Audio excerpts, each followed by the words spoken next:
She sat down at the piano, not with sheet music, but with memories, and when her fingers touched the keys, the chapel fell silent.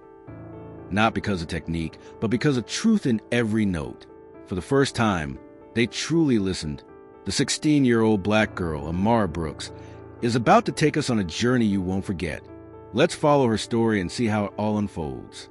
In the dead of winter, Boston skies barely mustered enough sun to cast a faint glow across the weathered slate roof of St. Augustine's Academy for Girls, a centuries-old Catholic high school where tradition clung to the stone walls like ivy. Along the maroon-carpeted corridors, each footstep echoed softly beneath the murmuring of students in navy blue skirts and perfectly pressed white blouses. Amid the flowing current of students walked Amara Brooks, 16, quiet as a shadow.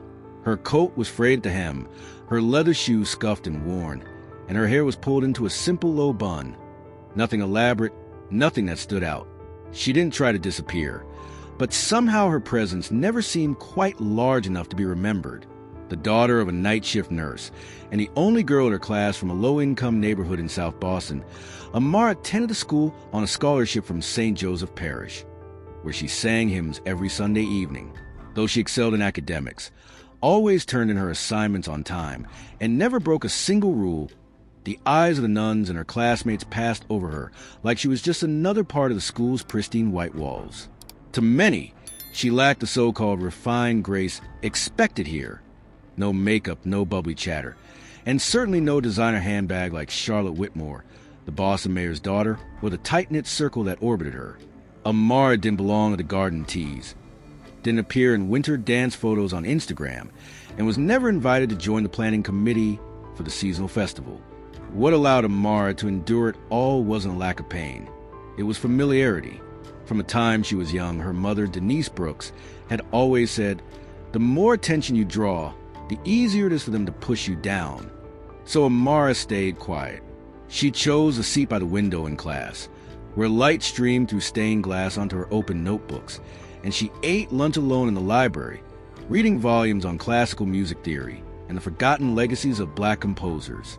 But what no one at school knew or cared to know was that every evening after school, Amara returned to the ground floor apartment in Roxbury, where her grandfather's upright piano still stood, its familiar notes echoing through the small space. It was the only place she didn't have to pretend to be normal. There, she was simply herself. And she didn't yet know that in just a few weeks, her silence would be shattered in a way that St. Augustine's would never forget. It was a Wednesday morning, and snowflakes drifted lazily past the music classroom's stained glass windows. Inside, soft color light fell across the old grand piano in the corner, where Sister Genevieve, who had taught music at the Academy for the past 27 years, stood at the chalkboard, a long wooden pointer in hand. "Ladies, who could name 3 classical composers from Germany?" Her voice rang out evenly, not loud, but always enough to hush the room. As usual, Amara Brooks raised her hand. Her slender arm held straight and steady, waiting with hope. She knew the answer. She had read about them just last week, Bach, Beethoven, and Brahms, and even remembered the periods they belonged to and their stylistic traits. But Sister Genevieve's gaze never landed on her, as if that hand in the air didn't exist. "Charlotte." The nun turned to the right side of the classroom, where Charlotte Whitmore sat with her head tilted slightly, confused. Charlotte hesitated. Mozart." Sister Genevieve smiled gently and nodded encouragingly. "That's all right, at least you tried." Amara lowered her hand, her heart tightening a beat. She didn't blame Charlotte.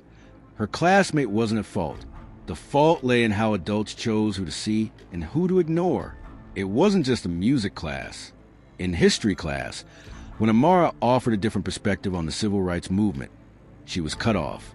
In literature class, when her essay focused on Maya Angelou instead of Emily Dickinson, the teacher acknowledged it with a cold nod and said nothing more. What hurt most wasn't the lack of recognition. It was the intentional way the adults at school seemed to bypass her. When Rachel Danvers, another white student, played the wrong chord during a practice session, Sister Genevieve gently corrected her, saying, "You're learning, and that's what matters most." But when Amara missed a single beat, the sister simply said, "Not accurate," and turned away, as if that misstep confirmed something they already believed. that she wasn't good enough. In the silence of moments like these, Amara learned to swallow her pain. Each time she was overlooked, she took mental note, not in a diary, but through music. At home, she would sit at the piano and let those feelings pour out through the keys, compressed, aching sounds, but also fierce and defiant. She told no one. She didn't complain to the parish or confide in her mother, because Amara knew girls like her, black girls on scholarship, were always expected to be grateful, not entitled to fairness. But one day, the music would speak, and silence would no longer shield their favoritism. The final days of December drifted by under a blanket of snow and the echo of chapel bells ringing from St. Augustine's. The Winter Prayer Assembly was the school's grandest annual tradition, an event where students, teachers, and parents gathered in St. Cecilia's Chapel for prayers, speeches, and most notably, musical performances. Every year, the solo pieces were performed by the school's most distinguished students, usually daughters of Boston's elite, handpicked and trained by Sister Genevieve from the beginning of the year. But this year, on an afternoon after class, while Amara was quietly gathering her music sheets, something unexpected happened. "Brooks, wait a moment." Sister Genevieve's voice rang out, dry as always. Amara turned around. In the nun's hands was a hymnal notebook for the upcoming Winter Prayer Assembly. "We're in need of a soloist for O Sanctissima," she said, her face unsmiling. "I think you might give it a try." Amara stood still. An honor? Possibly. But in the moment, Sister Genevieve's eyes met hers, an expression devoid of trust, carrying more of a silent challenge. Amara knew this wasn't a neutral opportunity. It wasn't offered in faith. In the classroom, a few students were still practicing for choir. Savannah Langford, who had sung the solo last year, raised an eyebrow at Amara. "You?" Her eyes seemed to say, "They're seriously picking you?" Sister Genevieve snapped the hymnal shut, her tone cutting. "I expect your first rehearsal by Monday morning." After the sister exited, Amara remained frozen, her hand tightening slightly around the sheet music. Emily, a younger student from a lower-level music class who was still putting away an instrument, quietly approached. "You okay?" she asked softly. "Not sure," Amara replied. "Do you think this is an opportunity or a trap?"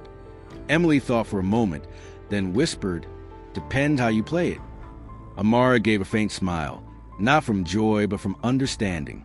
At St. Augustine's, opportunities given to students like her often came with an unspoken expectation that they would fall short. They wanted to hand her a chance to fail, but wrap it in the disguise of an honor. On her way back to the dorms, snow had already blanketed the paths. The wind bit at her cheeks, but her mind was burning. In her head, it wasn't O Sanctissima she heard, but a gospel tune, a soulful hymn her grandfather used to play every Sunday morning at the Little Baptist Church in South Boston. The lyrics echoed in her memory. No pretense, no ornaments, just truth in song. And at that moment, Amara knew if she was going to perform, she'd do it her way, not how they wanted, but in a way that would make them listen. That night, after lights out at the dormitory, Amara slipped quietly from her room, wrapped in a heavy coat. Her footsteps were careful, as if not to wake the sleeping school. In her arms, she carried a worn, dark brown leather-bound book. Not a classical score, but a collection of African-American hymns once belonging to her mother, kept safely inside a tin box at the back of her bottom dresser drawer.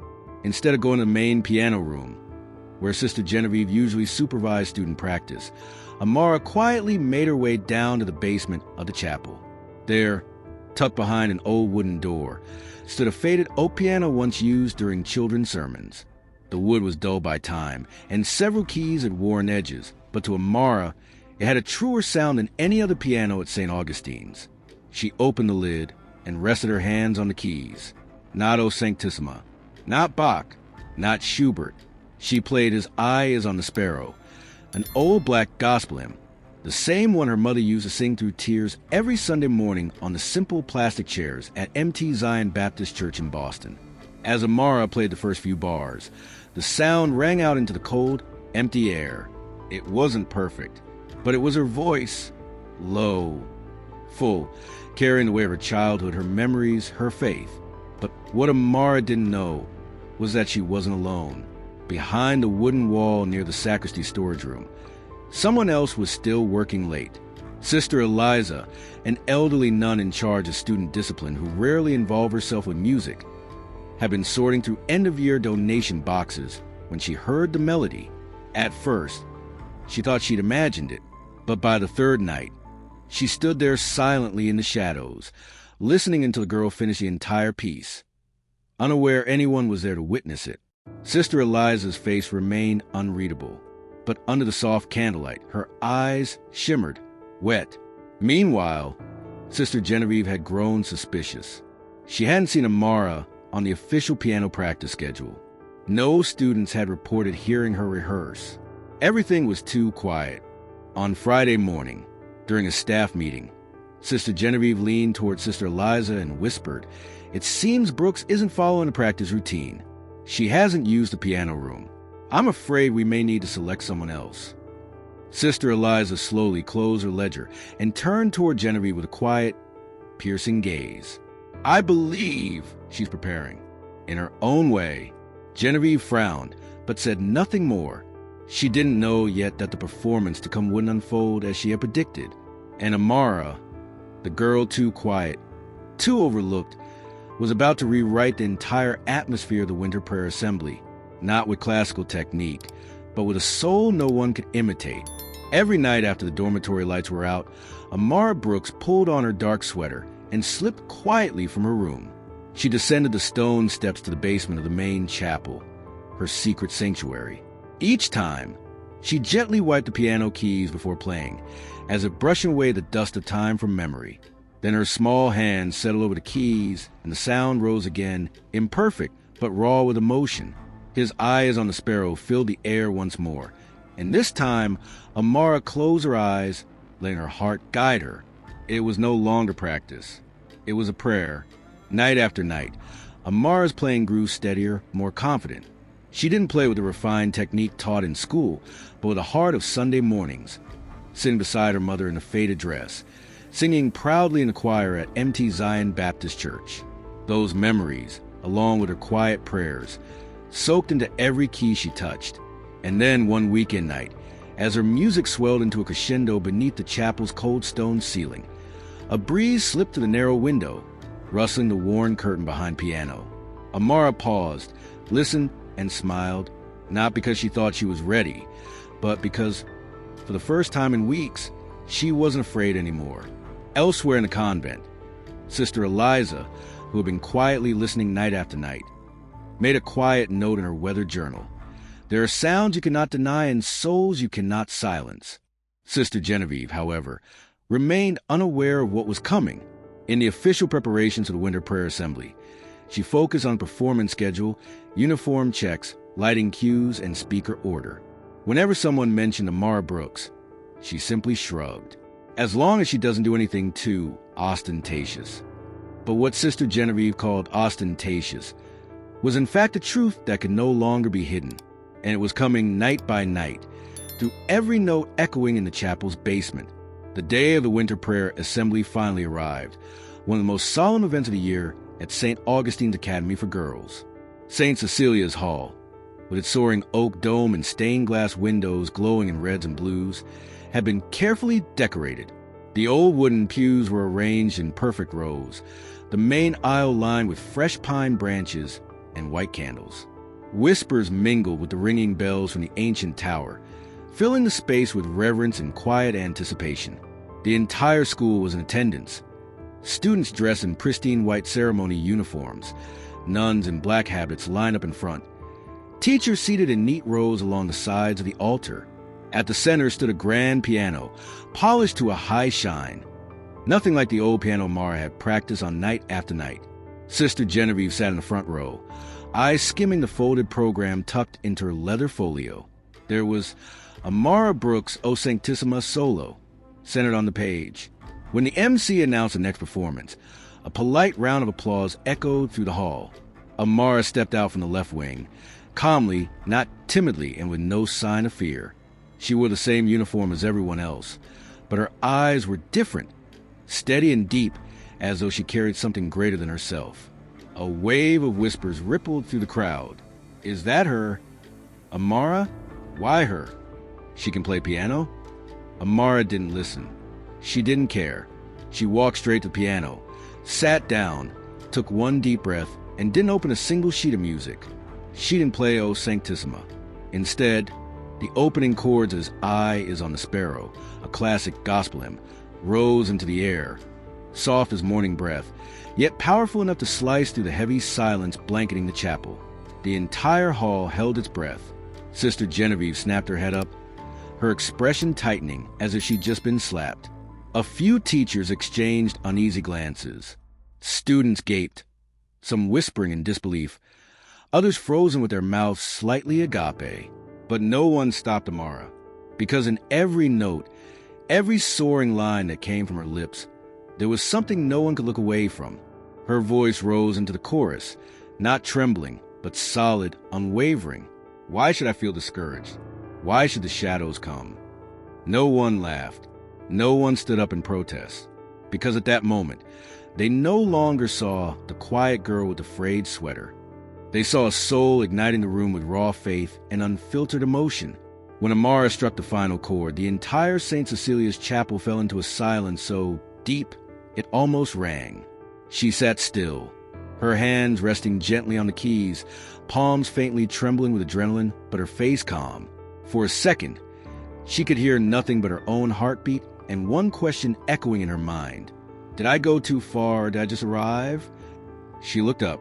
The first eyes she met were Sister Genevieve's, no longer wearing the usual air of smug composure, but now stone-cold, unreadable. It was the look of someone trying to contain something that had just slipped far beyond their control. Beside her sat Sister Eliza, one of the oldest nuns in the school, her eyes glistening, both hands resting over her heart. She gave a silent nod. Then the unthinkable happened. Sister Eliza stood. Without a word, she began to clap. Once, twice, a third time, each clap echoing clearly in the stunned quiet. At first, the students hesitated, unsure, but like a tide turning, one by one they rose. Joining in, applause spreading from the back rose to the very front. A thunderous standing ovation filled the chapel, lasting for minutes. Some students were crying. Madison, a white girl who had only ever known Amara as the quiet scholarship student, wiped her tears with her sleeve. Elena, the official choir captain, whispered in shock, That's not an original song." Amara bowed her head in quiet thanks, then stepped back on the piano, slipping behind the curtain. But just as she began to descend the stage steps, a voice rang out over the applause. "Wait!" Everyone turned. It was Sister Genevieve who had stepped up to the podium, her hand clenched tightly around the event program, her voice firm but laced with inner conflict. This was not the approved piece, she stated. This was an unsanctioned change to the program. During a solemn assembly attended by diocesan representatives and the school board, this cannot be overlooked. A heavy stillness fell over the room. Some students whispered anxiously, but before Sister Genevieve could say more, a deep, authoritative male voice rose from the middle pews. "Sister Genevieve, I believe there are moments that transcend the page." Heads turned. It was Father Thomas Gallagher, regional priest overseeing North Boston, rarely seen at the school, and now here without prior notice. He walked calmly up the aisle, his gaze gentle yet resolute as it met Sister Genevieve's. "As a man of faith," he said, "I've heard that gospel hymn from the lips of my late mother. Today, I heard it again from a pure soul. This was not a breach. This was a heartfelt prayer." Sister Genevieve stood rigid. She didn't respond. Under the soft hues of the stained glass windows, her face revealed a silent struggle. The entire hall fell quiet once more. Backstage, Amara stood motionless, unable to believe what she was witnessing. When her eyes met Father Gallagher's, he offered a subtle nod, a quiet but profound affirmation. And when the chapel bells rang out to mark the end of the ceremony, no one spoke of her disregard for protocol. Instead, one phrase echoed again and again through the halls of the school. Amara Brooks left us speechless, not out of surprise, but because, for the first time, we truly felt something sacred. The next morning, St. Augustine's Academy for Girls was no longer a quiet place. All across the hallways, the dining room, the gym, and even the library, one name dominated every conversation: Amara Brooks. Several students began sharing a shaky, secretly recorded video of the winter prayer performance. Despite the blurry footage and the muffled sound, distorted by tears and applause, the soulful gospel still sent chills down every listener's spine. On the school's internal forum, a simple post titled, "Amara Made Winter Go Still," gained over 1,000 likes within hours. But on the third floor, home to the administration offices, the atmosphere was starkly different. Inside a closed-door meeting, Sister Genevieve shoved the door open, clutching a thick folder of documents. Her face was tense, her voice sharp as a blade. "I am submitting a formal recommendation for disciplinary review," she declared. "The unauthorized alteration of liturgical music during a solemn event in front of diocesan guests is absolutely unacceptable." Sister Catherine O'Donnell, the headmistress of St. Augustine's, glanced at Sister Genevieve over her silver-framed glasses. She didn't respond right away, just calmly folded the note she'd been reading. "I listened to the recording," she said at last, "and I've read at least 10 emails from parents. Most of them use the word sacred to describe performance." Sister Genevieve interjected, her tone strained. But that doesn't change the fact that she violated the process. At that moment, a knock came at the door. Elena, the choir leader, stepped in cautiously. "Sister, may I speak?" Both nuns turned to her. Elena took a deep breath and said firmly, "Last night I cried, not because I was replaced, but because for the first time I saw music performed from the heart, not for applause." Her words left the room silent for several long beats. I think we've become too used to measuring everything by technical perfection and forgotten that God doesn't need a synchronized choir. He needs a sincere prayer. And last night, I heard that from Amara. Then, like a fresh stream breaking through old stone, more students began to speak out. At lunch, Madison, the girl who used to sit next to Amara but rarely spoke to her, stood up in the middle of the crowded cafeteria, lifted her milk carton, and said aloud, "I used to think Amara was strange and distant, but last night she changed that. And if that was a violation, then I'd like to learn from it." Laughter rippled through the room, followed by a round of applause, gentle but resolute. Under growing pressure, Sister Genevieve could no longer stand alone. When she returned to the music classroom, she noticed that her students' eyes no longer avoided hers. They looked straight at her now, calm but filled with questions. That's when Amara walked in. She didn't hold her head high like a victor, nor bow like someone guilty. She simply walked to her seat, opened her music book, and sat down, just like every other day. But everyone in the room knew everything had changed. Just 1 week after the Winter Prayer Assembly at St. Augustine's Academy, the video of Amara Brooks' performance was uploaded to the Facebook page of St. Joseph Parish, the small church where she and her mother attended Sunday Mass. At first, only a few dozen views trickled in, mostly from parishioners and family friends. But then came the comments. "I've never seen a 16-year-old this powerful. This isn't just music. This is a prayer from the soul." Within 3 days, the video had been shared over 15,000 times. A few days later, Father Thomas Gallagher, the parish priest, called Amara's mother. His voice was thick with emotion. "Your daughter has done something that many adults spend a lifetime never accomplishing. God gave her a gift, and she offered back at the very moment we needed it most." Amara was invited to perform the gospel piece at the Feast of St. Joseph at Boston Cathedral. Standing beneath the radiant glow of stained glass windows, the young girl, with her neatly braided hair and simple choir robe, once again left even the most seasoned clergy speechless and moved more than a few listeners to tears. Then, the invitations kept coming, from youth masses in Boston, to the Catholic Youth Music Conference in Cambridge, to the Lenten inter-parish gathering. But the most unexpected invitation came from another high school, St. Margaret School, where the principal, a Haitian-American nun, had handwritten Amara a letter. "You don't need to sing within a mold to be accepted. It was your courage that opened a new way to pray, honest, heartfelt, and full of soul." At St. Augustine's, things began to change as well.